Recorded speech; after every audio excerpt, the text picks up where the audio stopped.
우리의 꿈은 보다 구체적이고 명료해졌습니다. 지금보다 더 많은 것을 손에 쥐는 것, 지금보다 더 높은 자리에 오르는 것. 그것은 꿈일까요? 아니면 꿈을 가장한 도시의 욕망일까요? 이것은 하늘과 가까이 더 높은 곳을 향해 뻗어가는 초고층, 혹은 미처 우리가 생각하지 않았던 도시에 관한 이야기입니다.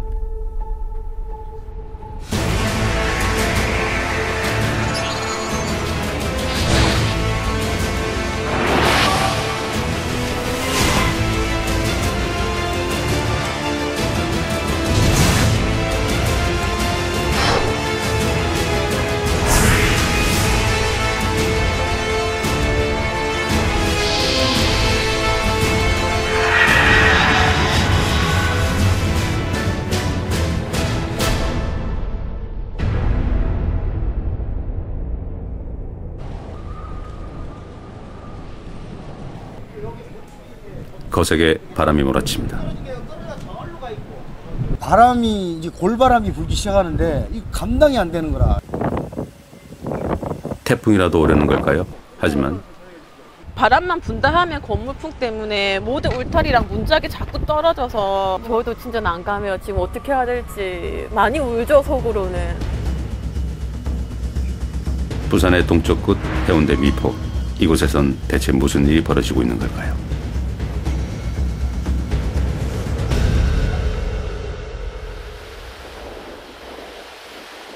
부산 해운대입니다.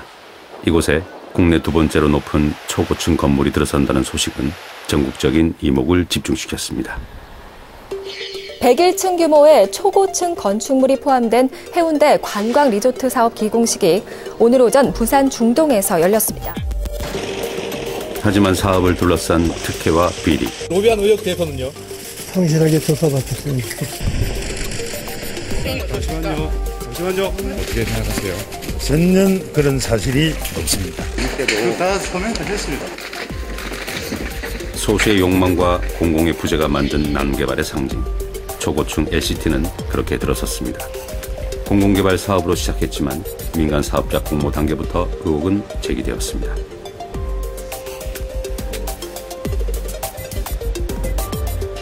주거단지는 들어가지 못하고 그다음에 층은 60m로, 높이는 60m로 제한한다는 게 공모 지침입니다. 그럼 선정된 업체는 그 공모 지침에 따라서 사업을 진행해야 되는데도 불구하고 그렇게 사업을 진행했을 때 수익이 나지 않는다는 불만을 표하게 됩니다. 당시 민간사업자 공모 지침서입니다. 지침서에 따르면 해안부는 60m 이하, 그리고 공공주택과 주상복합을 포함한 주거시설을 허용하지 않고 있습니다. 하지만 사업자 측의 요청에 따라 규제의 빗장들은 풀리게 됩니다. 그 결정을 내린 곳은 부산시 도시계획위원회였습니다. 그 과정을 좀 지켜보면 원래 발주처였던 도시공사가 여기에 대한 용역을 진행하게 됩니다. 용역이 좀 빠른 시일 내에 이루어졌고 그 용역을 또 자문을 하게 됩니다. 근데 그 용역에 또 참가했던 분이 또 이 전체적으로 LCT를 심의해야 될 도시계획의 위원이었던 것이 또 문제가 되고 있거든요. 교수와 공무원 그리고 전문가들로 구성된 심의위원회. 회의에 참석한 위원은 모두 20명이었습니다. 하지만 그중 12명은 단 한마디도 발언하지 않았던 이해할 수 없는 회의. 심의위원회는 해운대 앞바다에 초고층이 들어서도록 변경 신청을 허가했고 그 결정까지 걸린 시간은 30분이 채 되지 않았습니다.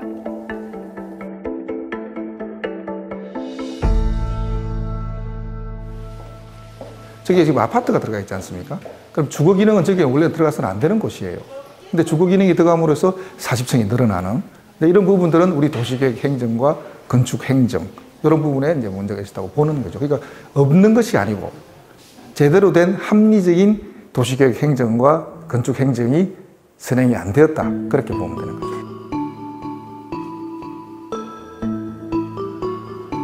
주거 기능이 들어설 수 없는 중심 미관 지구가 일반 미관 지구로 변경되고 해안부 건물 높이 제한까지 해제시킨 개발 사업. 그 결과 모두가 마땅히 누려야 할 공공의 경관은 무너졌고 해운대는 더 이상 모두의 것이 아니게 되었습니다. 그 백사장과 그 바다는 그 맨 앞줄에 있는 그 도시의 한 블록 소유가 되는 거지, 그 뒷블록에서는 해운대에는 있으나 해운대가 아닌 그런 게 돼버린단 말이에요. 하지만 당장 시민들이 겪어야 할 불편은 또 있습니다. 애초에 간선도로조차 없었던 곳. 교통대란은 누구라도 예측 가능한 일입니다. 제가 매일 여기를 출퇴근을 하거든요. 그 뭐 관광객이라든지 뭐 여기 그 기존에 있던 아파트 주민이라든지 이런 사람들 때문에 안 그래도 지금 차가 많이 막히는데 여기 LCT 대단지가 들었으면은 뭐 지금 하는 것보다는 몇 배나 더 교통이 많이 막히고 상당히 불편할 것 같아요. 도로를 넓히는 데 드는 비용 300억 원 중 225억 원이 시민들의 세금. 특혜 행정의 대가를 시민이 떠안게 된 겁니다.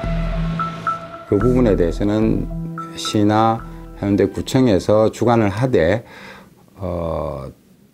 LCT와 포스코와 도시공사에도 책임을 같이 공유하는 차원에서 부담분을 좀 내도록 그렇게 유도를 하고 있습니다. 문제는 이뿐만이 아닙니다. 사업 진행 과정에서 드러난 특혜 분양과 분양권 프리미엄 조작, 그리고 비상식적인 접대비까지, 이렇게 LCT는 권력형 비리로 이어진 대규모 민간 개발 사업이라는 오명을 얻게 되었습니다. 부산에 있는 그 특히 LCT 특징에서 얘기하면 일종의 폭력입니다. 그 해운대의 그 해안하고 주변에 그 건축들이 고전약한 건축들이 이루는 풍경들이 산세와 더불어서 달맞이 고개 산세와 동백섬 산세 해안의 그 풍경과 더불어서 아주 평화롭게 있었는데 어느 날 갑자기 폭력이 자행이 된 거예요. 그래서 그 평화의 풍경이 다 깨어져 버린 거예요. 실제로 부산의 이미지는 예전과 얼마나 달라졌을까요? KBS 자체 빅데이터 프로그램인 소셜미터로 지난 3년간 부산과 초고층이란 키워드로 감성 언어를 분석해봤습니다. 긍정적인 키워드도 존재하지만 혐의, 피해, 독점, 금품, 의혹, 부산의 초고층은 어느새 부정적인 이미지로 얼룩져 있습니다. 부산, 평화롭던 해운대는 개발이란 이름 아래 초고층과 탐욕의 상징이 되었습니다.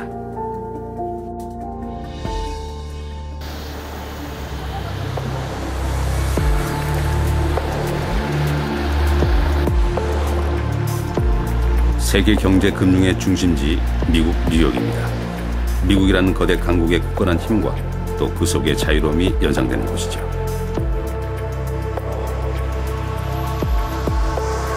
뉴욕의 성장을 상징하는 초고층. 그 문을 연 것은 바로 이곳 엠파이어 스테이트 빌딩입니다. Oh, there's no question that the skyscraper was the emblem of New York City and especially Manhattan Island, the center of New York City. In the 20th century, the skyscraper was the symbol of all the energy and verve and the rapid rise of this industrial economy. 뉴욕을 상징하는 마천 매수, 세계 최고층 건물들의 순위 경쟁은 한층 더 치열해졌는데요. 9.11 테러 이후 지난 2014년에 재건된 원월드 트레이드 센터. 뉴욕에서 가장 높은 이 초고층은 무려 541m를 자랑합니다.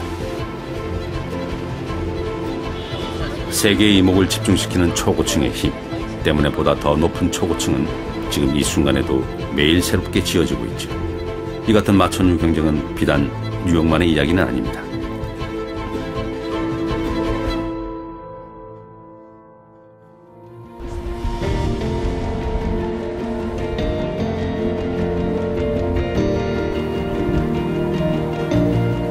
세계에서 가장 높은 빌딩 10곳 중 절반이 있는 바로 이곳 중국입니다. 중국 상하이 타워는 세계 두 번째 높이의 초고층. 하루 평균 만여 명의 관광객이 상하이 타워를 다녀갑니다.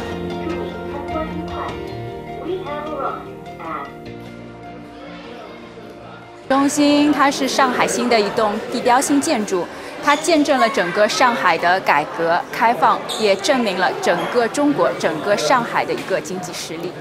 其实每年到观光厅来的外籍游客会超过30%。其实从这一个数据上就可以证明说，上海中心吸引了大量的国内外的一个外宾前来观光厅进行参观。 상하이의 랜드마크로 자리 잡은 상하이 타워. 다른 곳은 어떨까요?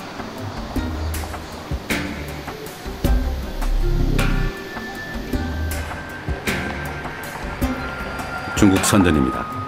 중국 내 첨단 기술 분야의 수많은 스타트업과 창업회사들이 이곳 선전에 집중되어 있죠.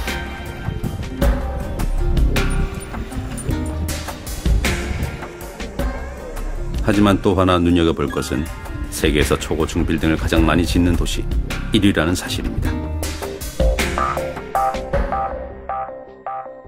中国的房地产呢，从我们之前说的黄金10年，已经进入了我们所说的现在很多说的是白银10年，但是我认为是进入了一个叫翡翠10年。 实际上还是有正常的增长，但是未来的城市不像很多人会认为是进入一种低迷期，我认为还是会稳定在一定的销售额的一种高位的这么一个状态。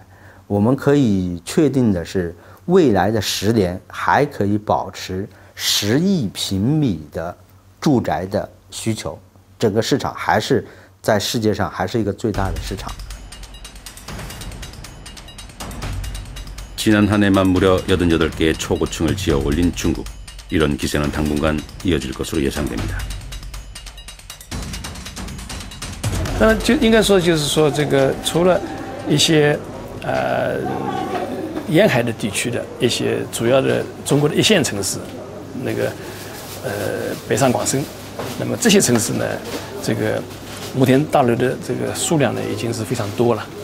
那么 也像上海这种城市已经开始在，这摩天大楼的数量，这个建设的这个速度会减缓。但是呢，因为中国很大，那么还有其他中部、西部，那么这些城市呢，他们的这个经济还是在发展，所以这些地方的这个造摩天大楼的这个热情还是非常高。 초고층을 통해 국가의 경쟁력을 과시하고 도시의 이미지 변화를 꾀하는 중국. 이런 현상은 특히 아시아에서 두드러집니다. 실제로 뉴욕타임스는 아시아의 초고층 빌딩 붐을 선진국 대열에 합류하려는 열망의 표현이라고도 했죠.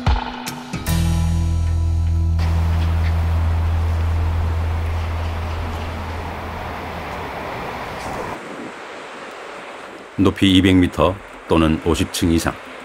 세계 초고층 도시 건축 학회가 정의하는 초고층. 우리나라에서 초고층이 가장 많은 곳은 부산입니다. 해운대 달맞이 힐스테이트에서 완공을 앞두고 있는 101층 높이의 LCT, 70에서 80층 초고층 건물들이 밀집해 있는 마린시티와 용호동 메리트에 들어선 더블, 그리고 5, 6도 전망의 아파트까지. 부산의 초고층은 주로 해안을 중심으로 지어졌습니다. 전국 114개 초고층 건물 중 35개 동이 집중된 부산. 그런데 이런 생각해 본 적 없으신가요?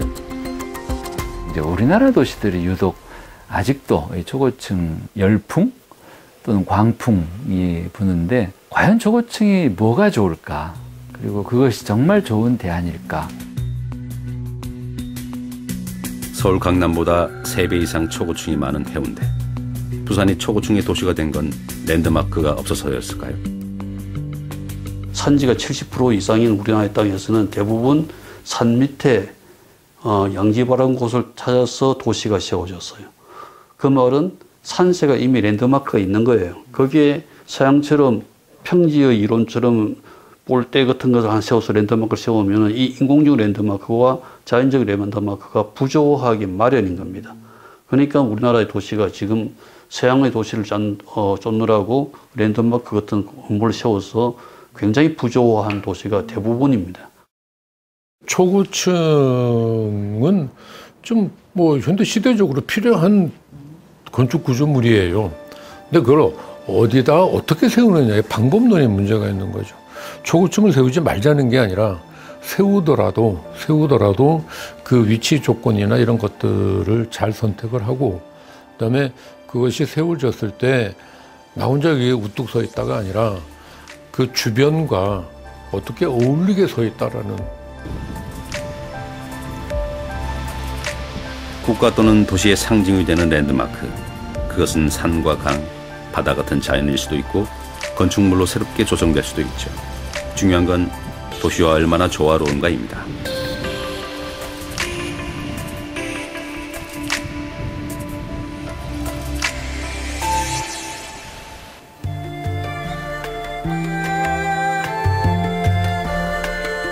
도시와 경관, 그리고 초고층의 조화.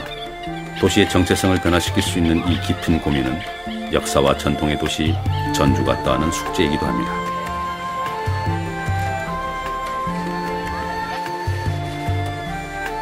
지금 전주에선 143층 높이의 타워 건립을 두고 찬반 의견이 팽팽히 대립하고 있습니다. 이 143층 타워가 들어서는 서부 신시가지 일대는 이미 인구계획에서 포화 상태거든요. 그러니까 적정 인구계획을 이미 넘어서 있는 상태인데, 여기에 이제 뭐 143층짜리 놀이시설이 들어오고 3,000세대 고층 아파트가 들어설 경우에는 이 지역의 어떤 인구가 너무 과밀해지다 보니까 도시에 필요한 기반시설 자체가 부족해지는 문제로 좀 이어질 수가 있거든요. 이런 우려들을 바탕으로 공공은 도시의 조화와 개발 사이에서 균형을 찾는 중입니다. 그 과정에서 필요한 건 공공에 흔들리지 않는 정책, 그리고 그것을 견제할 시민의 역할입니다. 초고층 건물이 필요하다고 생각하는 분들도 있고, 그런 전주라는 정체성에 이게 맞지 않다고 걱정하는 분들도 있고 그렇습니다. 그런데 그런 부분들은 충분히 어떤 공론화 과정을 거쳐서 그런 결정이 돼야 한다고 생각이 됩니다. 143층 타워를 비롯해 관광 호텔과 유스 호스텔, 대규모 아파트와 쇼핑시설을 짓겠다는 개발회사의 계획. 그 계획이 실현되기 위해선 공업지역에서 상업지역으로 용도지역 변경이 선행되어야 합니다. 하지만 용도지역 변경과 그로 인한 특혜 시비는 초고층이 지어질 때마다 늘 문제가 되어 왔습니다. 기본적으로 이 자광 대한방식 부지는 공업용지에서 이거를 상업용지로 바꿔달라고 하는 거고, 이 용도 변경 과정에서 어마어마한 특혜 시비가 있는 거지 않습니까? 그래서 이 대한방식 부지에 대한 이 특혜, 그러니까 이거를 용도를 바꿈으로 인해서 발생할 수 있는 개발 이익을 얼마만큼 환수할 거냐가 첫 번째 문제고요. 시민단체들이 우려하는 점은 또 있습니다. 개발회사 측이 제시한 계획들이 오히려 도시의 조화를 해칠 수 있다는 겁니다. 전주라고 하는 예를 들면 전통과 문화가 어울리는 도시의 컨셉과 이 도시의 정체성과 이 143층 타워가 맞는지도 의문이고요. 143층 타워가 들어설 경우에 도시계획들이 더욱더 복잡해지고 혼란스러워질 거다라는 측면에서 저희가 문제제기를 하고 있습니다.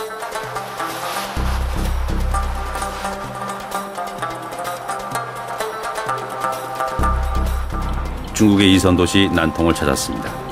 우리나라로 치면 위성도시와 같습니다. 그런데 이곳 난통, 도시 전체가 공사 중입니다.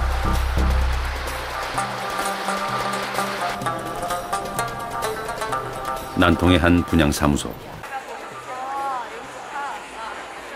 거리마다 바쁘게 돌아가는 공사 현장만큼 분양사무소의 열기 또한 그에 못지않아 보입니다.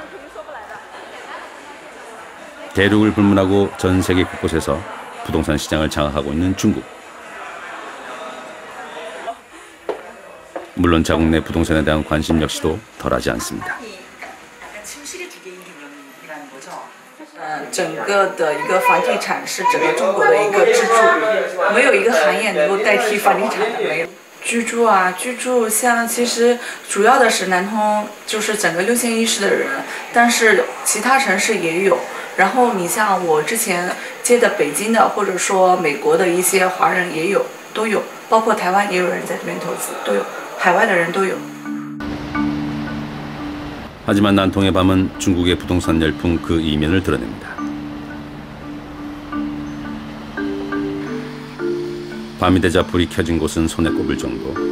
중국의 도시주택 5채 중 1채는 빈집입니다. 在2017年的时候，中国家庭的空置率啊，城镇家庭的空置住房的比例呢是21.4%，然后在全国城镇地区呢有6500万套空置房，这个是大数。然后这几年呢，空置率的变化呢是在逐渐上升的。从2013、15、17的话，空置住房的比例都在逐渐上升。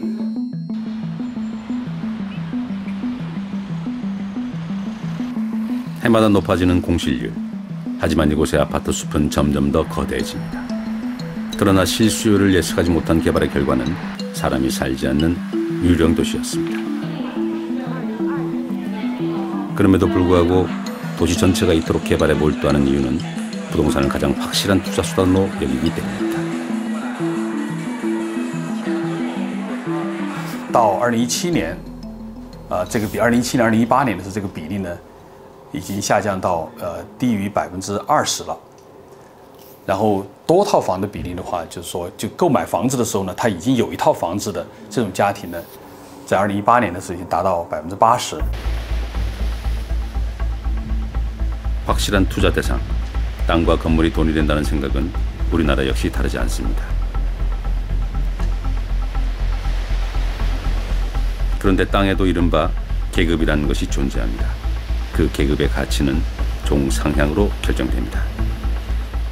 그 종상향이라는 것은 이렇거든요. 주거가 1, 2, 3종 뭐 이런 것이 있는데 뭐 용적률이 150% 되는 것을 200% 올려주시오, 300% 올려주시오 하는 것이 종상향이라는 것인데 그건 사업성 확보 차원에서 종상향을 해서 많은 집을 지을 수 있도록 해도 이런 얘기가 됩니다. 그럼 사업자는 당연히 그걸 요구하고 있죠.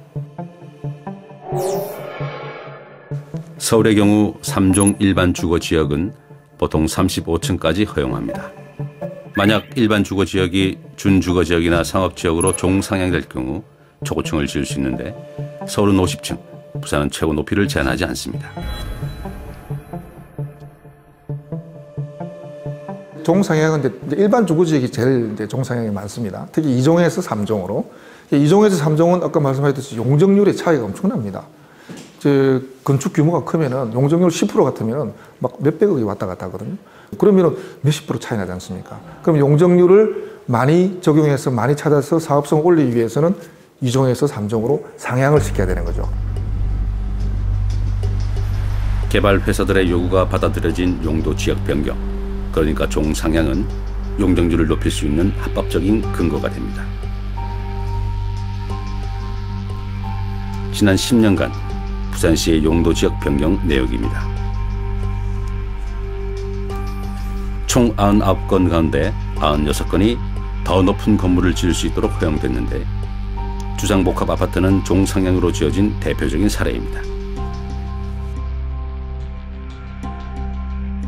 주상복합 같은 경우는 원래는 상업지구, 주거지역이잖아요. 아파트지는 주거지역인데 그걸 조금 더 많이 용적을 올리기 위해서 준주거지역, 상업지역에 아파트를 지을 경우 그에 거기에 업무시설하고 주거시설 같이 포함해서 적당한 비례로 할 경우에는 이 용적률을 올려준다든지 높이를 더 올려준다든지 이렇게 해서 제도를 만든 거죠.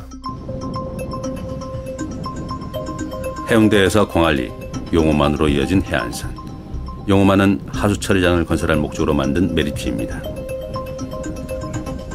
애초에 아파트 건축이 불가능한 25층 이하의 업무 상업시설로 고시됐지만 부산시가 지구 단위 계획을 변경하면서 이후 그 자리엔 67층 주상복합 아파트가 들어섰습니다. 용도지역 변경으로 들어선 초고층 아파트는 이뿐만이 아닙니다.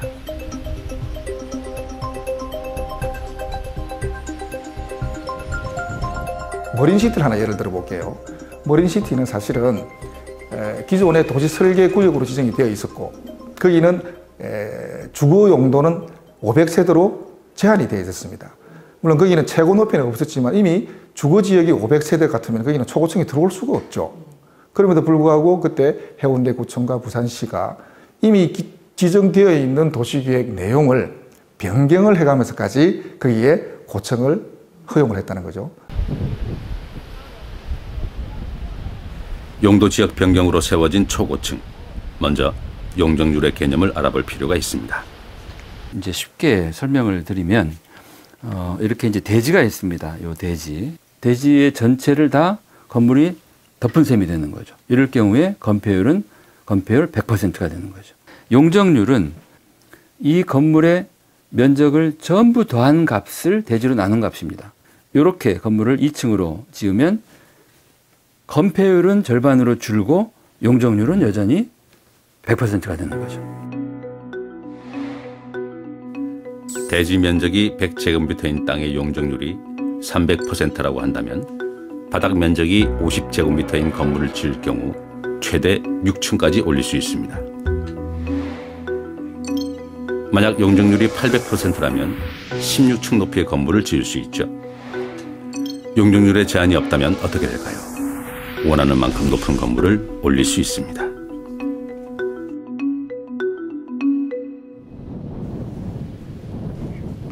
개발업체들이 용도 지역 변경과 용적률 상향을 한결같이 요구하는 이유는 종상향과 용적률이 건물의 높이를 결정짓기 때문입니다.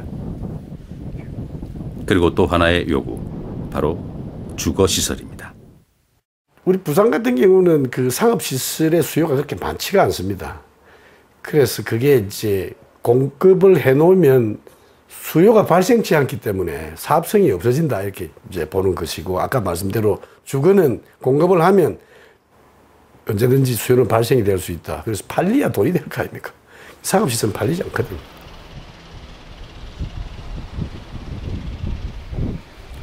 수요가 불확실한 상업시설에 비해 주거시설은 확실한 수요가 뒤따르는 보증수표. 개발회사들에게 주거시설은 더 많은 이익을 보장하는 불패의 아이템입니다. 가장 핵심에 사실 돈의 문제가 지금 작동한다고 보고 있고요. 그럼 그 돈의 문제가 과연 시공사만의 문제냐? 그렇지는 저는 않다고 봅니다. 거기는 분명히 여러 요인들이 있겠지만 어떤 시공사의 경제적 추구를 행정이 규제하지 못하고 일정 부분 그걸 도와준 역할을 분명히 했었고요.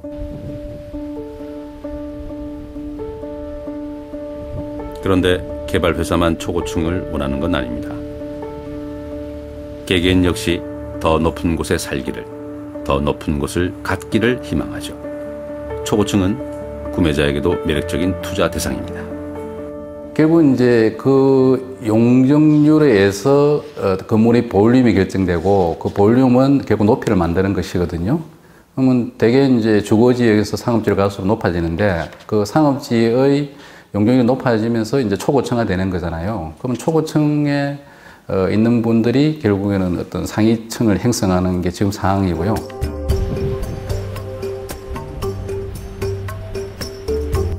수요자에게도 초고층은 주거 이상의 의미를 갖습니다. 초고층이 제공하는 탁 트인 조망권처럼 특별한 가치를 부여받는 것이죠. 우리나라에서 세계에서 제일 높은 건물에 내가 산다. 우리 회사는 거기에 자리 잡고 있다. 이런 어떤 상징성. 그리고 지금은 이런 조망이 이제 곧 돈으로 이렇게 치환되기도 하죠.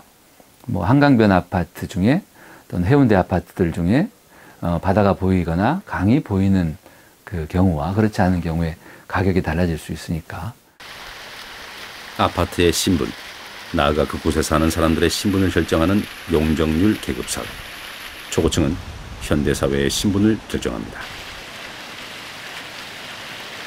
거기 사는 주민들은 더 높은 초고층을 원하죠. 그 이유는 당연히 돈입니다. 초고층을 지으면 조망권을 더 갖게 되고 그것이 또 그 단지의 상징성을 갖게 되고 그것이 그대로 돈으로 환산된다는 다분히 사적인 가치죠. 바다를 조망할 수 있는 곳은 높은 집값으로 이어집니다. 부산 수영구와 해운대구를 대상으로 2006년부터 9년간 법원 경매에 나온 아파트 가격을 비교 분석한 논문입니다. 건물이나 강, 그리고 산을 조망할 수 있는 곳에 비해 바다 조망권을 가진 곳이 상대적으로 높은 가격을 형성합니다.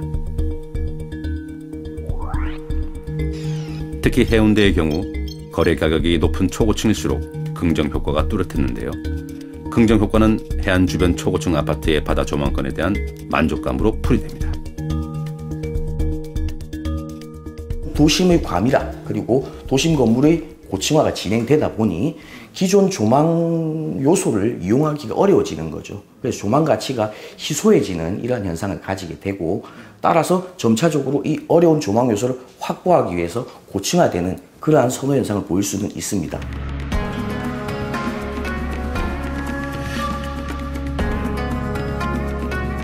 그런데 조망의 권리를 소유하는 대신 세금을 내야 하는 경우도 있습니다. 높은 층에 살수록 더 많은 세금을 내는 일명 조망세. 일본의 이야기입니다. 과세 차이는 크지 않지만 층별로 차등 부과하는 조망세는 조망의 권리를 독점하는 대가로 치르는 일종의 비용인 셈입니다. バラのついたお部屋がもうすでに販売済みになっております。日本のタワーマンションにおいて階が高いところの方が値段が高い実態があるにもかかわらず、もともと税金が一律だった、広さによって広さが同じであれば階がどこであっても税金が一律であったっていう問題がもともとありました。ただそれが2年前にその税制が改正されまして、高いところ高いフロアの家の方がより高く固定資産税をかけるという仕組みに少し変更になっています。 저층이 아닌 고층, 고층보다 초고층. 높은 곳에 살수록 보장받는 조망의 권리. 하지만 개인의 조망권은 다수가 누려야 할 공적 조망권을 침범하기도 합니다. 그 통경축이라고 해서 뭐 굉장히 이렇게 그 아파트 단지를 설계할 때 그 강조하는 부분인데, 그 통경축이 누구를 위한 통경축이냐라는 거예요. 그러니까 시민을 위한 건지, 아파트 주민을 위한 건지, 또 아파트의 주민을 위한 거라면 아파트의 어느 동사람을 위한 건지. 이 정체성이 완전히 바뀌어버린 거죠. 근데 문제는 이게 뭐 이왕 들어선 거 허물 수가 없는 노릇이거든요. 그러니까 우리가 새롭게 만들어진 폭력적인 풍경에 우리가 적응해야 될 수밖에 없는 거예요. 이게 더 슬픈 거예요. 그리고 새롭게 만들어진 이 풍경이 다시 해운대의 이미지로 이제 정립될 수밖에 없는 뭐 이런 사태라고 하는 거죠.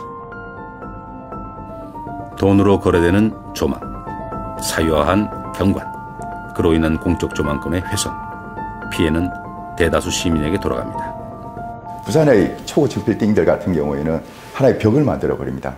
벽을 만들게 되면 어떤 문제가 생기냐면 뒤에서 사는 사람들은 바다를 볼 수가 없어요. 그 사람들이 모든 걸 다 누리게 되는 거죠. 그리고 멀리서 봤을 때도 그 고층 빌딩으로 인해서 주변 산악의 지형이 자세히 보이지가 않습니다. 오히려 가리게 되는 거죠.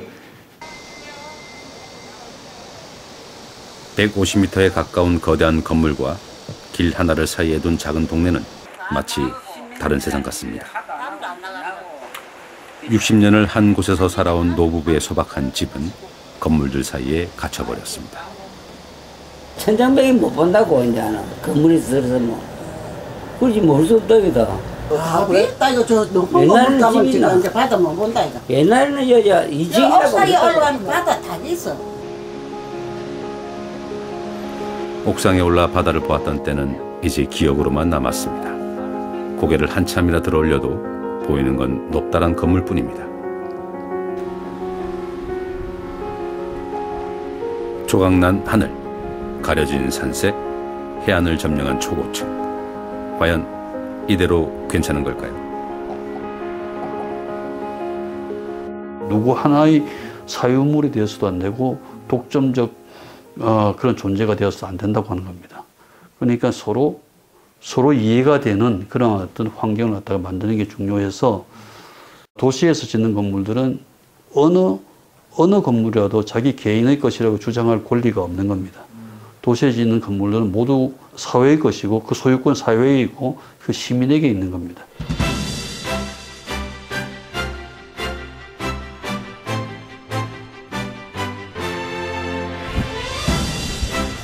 일본의 대표적인 항구 도시 요코하마입니다. 이곳에선 개항 이후 최대 개발 사업인 미나토미라이 21이 지금까지 진행되고 있죠. 港を中心に歩行者の空間がつながる。そしてそれをそれぞれのビルから見下ろしてみんなが近づいて行きたくなる。そういった空間にしていくと。それが形の上でも見えるように高さも低くしていってここにパークがあると。そして港があるというこれが港、歩行者の公園、そして階段状のビル群というのが一つのストーリーとして我々が考えたわけです。 사업을 진행하면서 가장 염두에 둔 건 도시의 경관입니다.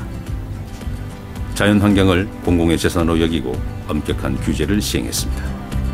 多分高層マンションを建てようという人は不動産業者なりなんなりその土地の所有者がやりたいことをやろうとするんですけれどもそういう私有権というのは私の持っている権利というのは当然公の大きな権利の前では規制を受けて当たり前なんですね。私有権は何をやってもいいということにはならない。 개발 과정에서 지켜야 할 규제를 만든 것은 다름 아닌 개발 회사였습니다. ごちゃごちゃでない無秩序な街ではなくてこの整った魅力を作ることができるとそれにみんなで協力しましょうという協定を作ったんです。地主の方々が一緒に集まってでそのルールに沿ってここは300メートルとかここは200メートルとかここは150メートルというような高さのルールも作っていったと。 개발 주체들이 스스로 만든 도시 조성 기본 협정. 요코하마 랜드마크 타워는 그 기준에 따라 만든 최초의 초고층 건물입니다. 이후 지금까지도 이곳의 모든 건물들은 협정을 바탕으로 철저한 규제 속에 지어지고 있죠.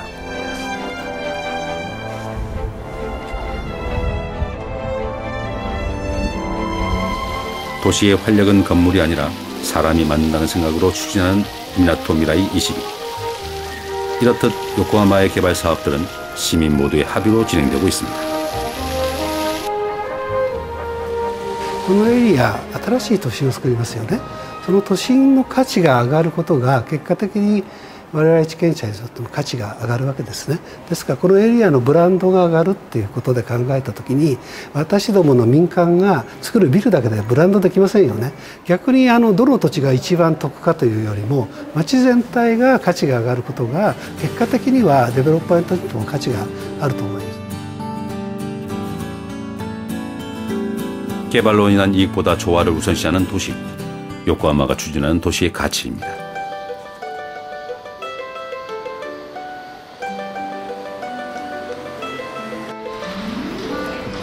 시민들의 합의는 도시의 재건을 주도하는 큰 힘이 되기도 합니다.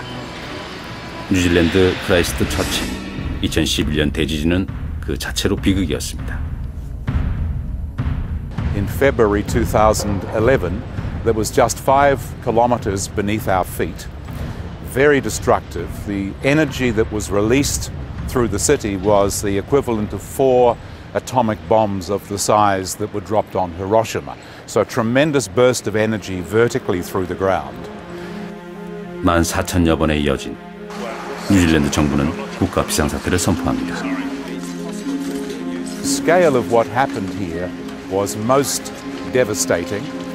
We lost 185 people who died, and we had thousands of people who were injured, many of them very badly. So it was a scene of total destruction And the big question was, would we build the city again, or would we just abandon it? 그 후 8년이 지났습니다.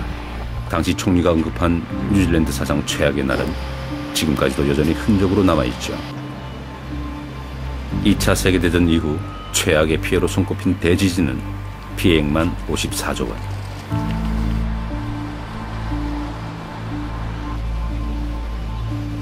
하지만 액수보다 더 큰 상처는 뉴질랜드 국민들의 지진에 대한 깊은 트라우마였는데요. 그 한편에 고층 건물에 대한 두려움이 자리하고 있습니다. So there were some pretty awful experiences. Two sort of relatively old but modern multiple-story buildings pancaked, so they collapsed. All the floors collapsed. So that's where most of the deaths occurred. And then there were a number of people who were stuck in high-rise buildings, so the stairs, collapsed, and they were on the upper floors, and they had to be rescued. It took some time, and of course, very traumatic experiences with the shaking. So there was a strong public opinion that they only wanted low-rise. 건물이 무너지면서 도시의 기능은 마비됐습니다. 버리지 않을 거라면 모든 걸 새로 지어야만 했죠. 기존의 도시를 바탕으로 재건을 계획한 지방정부. 하지만 새로운 도시에 대한 시민들의 생각은 달랐습니다. People wanted low-rise buildings because many of the taller buildings had found that they hadn't functioned as well in the earthquakes because the quakes were much bigger than ever predicted.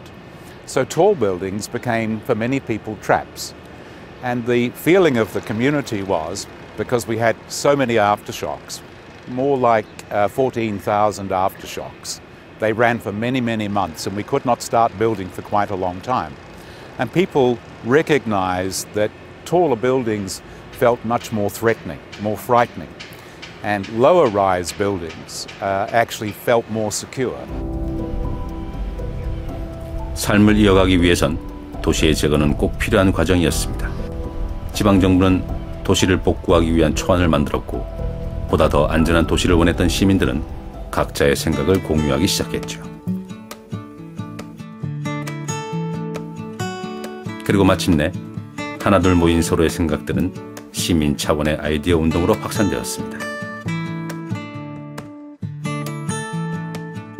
How we ran Share an Idea is we thought about it as a conversation. So we'd hear the ideas coming in from people, they put them on the website, they could see other people's ideas coming in, and then we'd start to respond to them. They'd say, oh, well, we hear people want a low-rise city, and then so this conversation would kind of progress. We'd ask them what they meant and why. 도시의 건물들은 대성당을 가리지 않는 높이인 7층 이하의 건물을 짓는 것으로 결정됩니다. 도시 인구 3명 중 1명이 참여했고 6주간 10만 건이 넘는 생각이 모인 결과였습니다. 저층 건물을 원했던 대다수 시민들의 생각은 지방정부의 도시 재건 계획에 적극 반영된 겁니다. I think when you build really high, the next thing that comes is really high fences, and then you don't know the person beside you. So in the earthquakes, it became apparent very fast that all of the people that had a lot of money and a lot of beautiful high houses and big fences could not rely on their neighbours for support. And when a disaster occurs, humans need to work together. But if you don't know each other, it makes it very difficult. So by bringing the buildings down and making it a lot safer for the humans inside. 위로 치솟기보다 아래로 퍼져나가는 새로운 형태의 도시. 시민들의 합의로 새롭게 만들어지고 있는 크라이스트 처치의 모습입니다. 사람들은 저층 도시를 통해 절망에서 희망을 꿈꾸고 고충의 불확실한 위험으로부터 비로소 안도할 수 있었습니다. The smaller the buildings or the lower the buildings, the more community, and I think light is positive for people, for children, for anybody, and it does help. 재난, 그로 인한 도시의 파괴, 도시를 새로 일으켜 세운 건 시민이었습니다.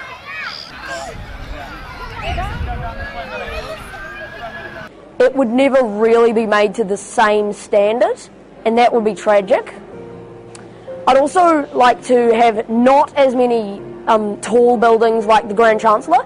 What we really don't want is the Christchurch to be built as a city of concrete boxes. That would just be awful.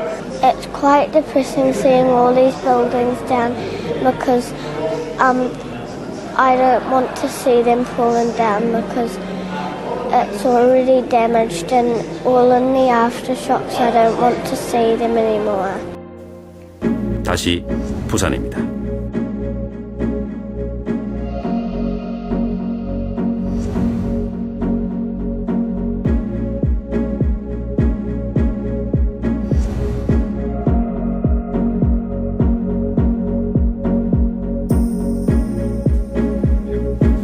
하늘 향해 치솟는 수직의 욕망. 이 도시는 과연 누구를 위한 도시일까요?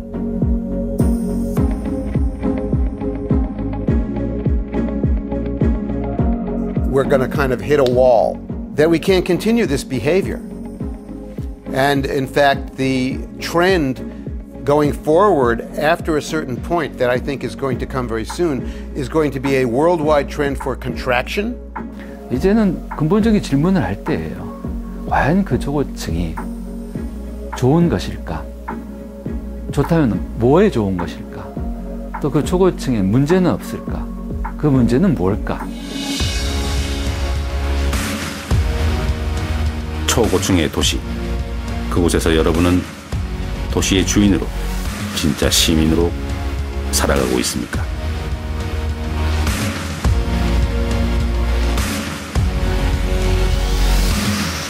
Where's Jay right now? Over in Japan?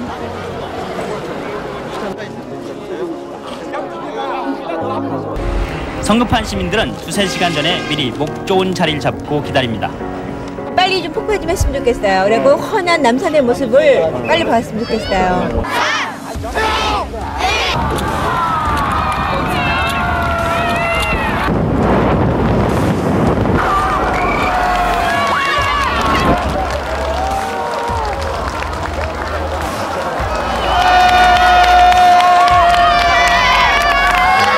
신기해요. 어째 그렇게 그냥 보고 자빠져 보고. 정말 너무 고마웠습니다. 아주 멋있게 봤습니다. 아주 그냥. 시민들에게 한 걸음 성큼 다가선 남산. 오늘 발파해체는 남산 되찾기 작업의 첫 신호탄입니다. 남산이 이렇게 예쁜지 오늘 알았습니다. 저는 폭포하고 나니까요. 참 시원하고 남산이 다시 되살아나는 모습 같았어요.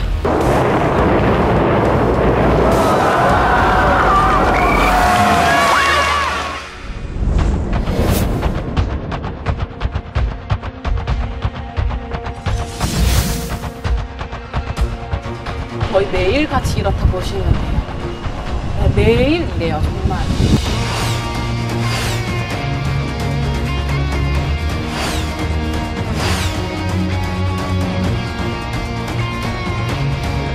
쓰는 것은 어떤影響が出てきてるわけです。